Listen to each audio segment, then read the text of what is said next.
గురుభ్యో నమః. ఈరోజు కార్తీక పురాణం నుండి 11వ అధ్యాయం పారాయణం చేసుకుందాము. ఈ పారాయణంలో ఈ 11వ అధ్యాయంలో మంతరుడు పురాణ మహిమ గురించి తెలుసుకోవచ్చు. ఓ జనక మహారాజా, ఈ కార్తీక మాస వ్రతము యొక్క మహత్యమును గురించి అనేక ఉదాహరణలు చెప్పియుంటిని. ఇంకనూ దీనిని గురించి ఎంత చెప్పినను తనివి తీరదు. ఈ మాసమందు విష్ణువును అవిసె పూలతో పూజించిన ఎడల చంద్రయాన వ్రతము చేసినంత ఫలము కలుగును. విష్ణార్చనంతరం పురాణ పఠనం చేయించిన వినిపించిన అటువంటి వారు తప్పనిసరిగా వైకుంఠాన్నే పొందుదురు. దీనిని గురించి మరొక ఇతిహాసము చెప్పెదను, శ్రద్ధగా ఆలకింపుము అని వశిష్ఠుల వారు ఈ విధముగా చెప్పదొడంగిరి. పూర్వము కళింగ దేశమునకు మందరుడును విప్రుడు కలడు. అతడు ఇతరుల ఇండ్లలో వంటలు చేయుచు అక్కడే భుజించుచు మద్య మాంసాది పానీయములు సేవించుచు తక్కువ జాతి వారి సాంగత్యం వలన స్నానజప దీపారాధనాదికములను ఆచరములను పాటింపక దురాచరుడై మెలుగుచుండెను. అతని భార్య మహాసాధ్వి, గుణవంతురాలు, శాంతమంతురాలు. భర్త ఎంత దుర్మార్గుడైనను పతినే దైవముగా నెంచి విసుగు చెందక సకలోపచారములు చేయుచు పతివ్రతా ధర్మమును నిర్వర్తించుచూ ఉండెను. మందరుడు ఇతరుల ఇండ్లలో వంటవాడుగా పనిచేయుచున్నను ఇల్లు గడవక చిన్న వర్తకము కూడా చేయుసాగెను. ఆఖరికి దాని వలన కూడా పొట్ట గడవకపోవుటచే దొంగతనములు చేయుచు దారి కాచి బాటసారులను బాధించి వారి వద్దనున్న ధనము వస్తువులు అపహరించి జీవించుచూ ఉండెను. ఒక దినమున ఒక బ్రాహ్మణుడు అడవిదారినబడి పోవుచుండగా అతనిని భయపెట్టి కొట్టి ధనముపహరించుచుండగా అక్కడికి ఇంకొక కిరాతకుడు వచ్చి ధనాశించే వారిద్దరిని చంపి ధనము మూటగట్టుకొని వచ్చుచుండెను. సమీపమందున్న ఒక గుహ నుండి వ్యాఘ్రమొకటి గాండ్రించుచూ వచ్చి కిరాతకుని పైబడెను. కిరాతకుడు దానిని కూడా చంపెను. కానీ ఆ పులి కూడా తన పంజాతో కిరాతకుని కొట్టి ఉండుట వలన ఆ దెబ్బకు కిరాతకుడు కూడా చనిపోయెను. ఈ విధముగా ఒకే కాలమున నలుగురు 4 విధముల హత్యలు చేసి చనిపోయినందున ఆ నలుగురు కూడా యమలోకమున అనేక శిక్షలు అనుభవించుచు రక్తము గ్రక్కుచు బాధపడుచుండిరి. మందరుడు చనిపోయిన నాటి నుండి అతని భార్య నిత్యము హరినామస్మరణ చేయుచు సదాచారవర్తిని అయి భర్తను తలుచుకొని దుఃఖించుచు కాలము గడుపుచుండెను. కొన్నాళ్లకు ఆమె ఇంటికి ఒక ఋషి పుంగోడు వచ్చెను.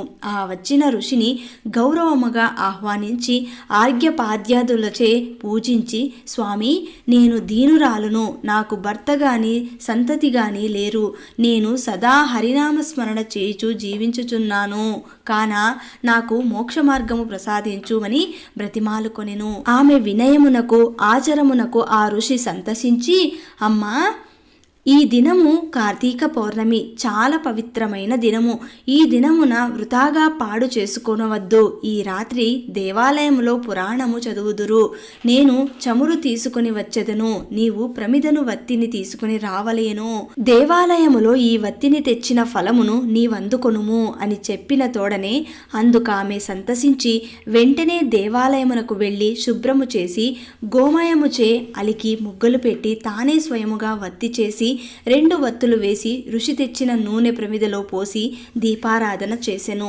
అటు తర్వాత ఇంటికి వెడలి తనకు కనిపించిన వారినెల్లా ఆ రోజు రాత్రి ఆలయమందు జరుగు పురాణ కాలక్షేపమునకు రమ్మని చెప్పెను. ఆమె కూడా రాత్రంతయు పురాణమును వినెను. ఆనాటి నుండి ఆమె విష్ణు చింతనతో కాలము గడుపుచు కొంతకాలమునకు మరణించెను. ఆమె పుణ్యాత్మురాలొగట వల్ల విష్ణుదూతలు వచ్చి విమానం ఎక్కించి వైకుంఠమునకు తీసుకుని పోయిరి. కానీ ఆమెకు పాపాత్ముడైన భర్తతో సహవాసము వలన కొంచెము దోషముండట చేత మార్గమధ్యమున యమలోకమునకు తీసుకొని పోయిరి. అచట నరకమందు మరి ముగ్గురితో బాధపడుచున్న తన భర్తను చూచి, ఓ విష్ణుదూతులారా, నా భర్త మరి ముగ్గురును ఈ నరక బాధపడుచున్నారు కాన నాయందు దయించి వానిని ఉద్ధరింపుడని ప్రాధేయపడెను. అంతా విష్ణుదూతలు, అమ్మ, నీ భర్త బ్రాహ్మణుడై యుండియు స్నాన సంధ్యా మర్యాదలు మాని పాపాత్ముడైనాడు. రెండవవాడు కూడా బ్రాహ్మణుడైనను అతడు కూడా ధనాశచే ప్రాణహితుని చంపి ధనముపహరించెను. ఇక మూడవవాడు వ్యాఘ్రము. నాలుగవవాడు పూర్వము ద్రావిడ దేశమున బ్రాహ్మణుడై జన్మించినను అనేక అత్యాచారములు చేసి ద్వాదశి రోజున కూడా తైల లేపనము మద్య మాంస భక్షణ చేసినాడుగాన పాపాత్ముడైనాడు. అందుకే ఈ నలుగురు నరక బాధలు పడుచున్నారు అని వారి చరిత్రలు చెప్పిరి. అందులకామె చాలా విచారించి, ఓ పుణ్యాత్ములారా, నా భర్తతో పాటు మిగిలిన ముగ్గురును కూడా ఉద్ధరింపుడని ప్రార్థించగా అందులకా దూతలు, అమ్మా, కార్తీక శుద్ధ పౌర్ణమి నాడు నీవు ఒత్తి చేసిన ఫలమును ఆ వ్యాఘ్రమునకు, ప్రమిదే ఫలము కిరాతకునకు, పురాణము వినుట వలన కలిగిన ఫలము ఆ విప్రునికి దారపోసినచో వారికి మోక్షము కలుగునని చెప్పగా అందులకామె అట్లే దారపోసెను. ఆ నలుగురను ఆమె కడకు వచ్చి విమానమెక్కి వైకుంఠమునకు వెళ్ళిరి. కావున ఓ రాజా, కార్తీక మాసమున పురాణము వినుట వలన, దీపము వెలిగించుట వలన ఎట్టి ఫలము కలిగెనో వింటివా అని వశిష్ఠుల వారు నుడివిరి. ఏకాదశ అధ్యాయము 11వ రోజు పారాయణం సమాప్తం.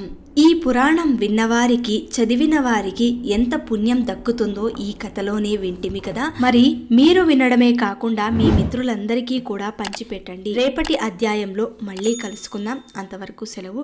సర్వేజన సుఖినో భవంతు.